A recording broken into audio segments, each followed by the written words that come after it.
When we walk on the road and I ask the little boy a normal question, "Hey Tony, why didn't you work well on your study?" What does this little boy probably answer? He may answer, "It's my daddy's fault because he didn't hire me a tutor. And it's also my mommy's fault. He didn't get my bedroom decorated as my classmate Jimmy's." That's why. What do you think of this? And let's look at another little boy. His dad asked him to chop down some useless trees that affected the growing of some useful trees. But unfortunately, he chopped down a very useful tree that was growing very well. Afterwards, when his dad was reviewing his job and looking at the fruits that fallen down from the useful tree, his dad still praised him a lot. "Good boy, you did a very good job." The little boy's face suddenly flushed red and said, "I'm sorry, Dad. I chopped down a very useful tree. It's my fault. Blame me." His dad laughed. "Good boy, I'm more than happy that you can acknowledge your fault and take the responsibility. Even if we lost 100 trees today." Who is this little boy? George Washington. You got it? George Washington. The first president of the United States. Now we can link this true story to ourselves. How many of you have ever escaped responsibilities that you should have taken? And how many of you have ever said, "It's his fault, it's her fault, it's their fault," pointing to others, "Oh, not my fault"? I can tell you the truth that I have. Just several weeks ago, Sam called me to tell me there are 2 spelling mistakes in the club meeting agenda mail that I have ever sent. Do you know what was my first response?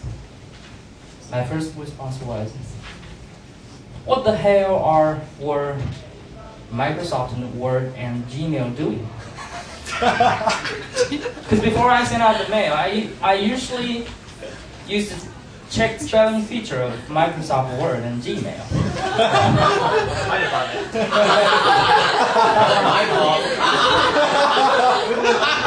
You get it. Not my fault. See? Sometimes That's a trick. usually subconsciously we think that faults are not good things.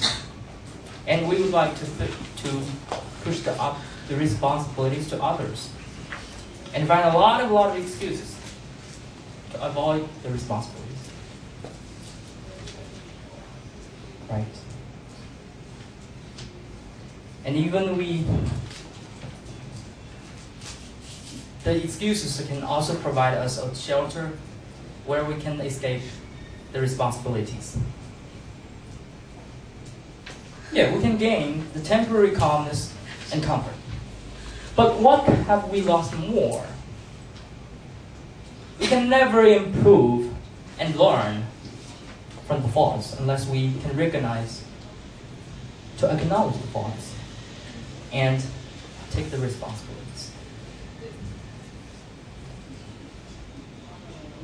Moreover, what will others think of you? You are a coward. You cannot take responsibilities. And you are not trustable. Do you want to be this kind of man? And here is another trick. When you are pointing to others, 2 fingers are pointing to others. And another three are pointing to herself. Yeah. Right? I see.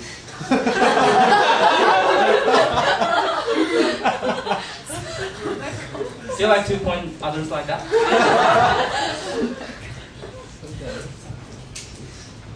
My dear friends, we are not the God. Everyone will make faults.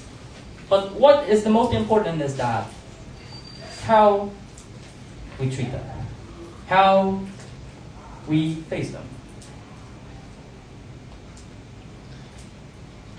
When we face faults,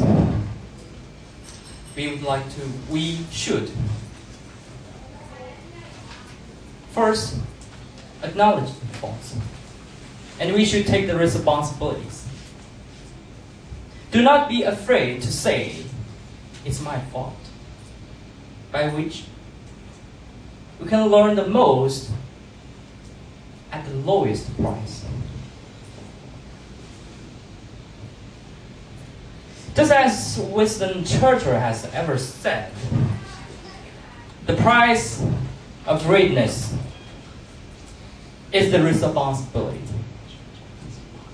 Do you want to be a great man like George Washington? Take your own responsibilities. This was Master.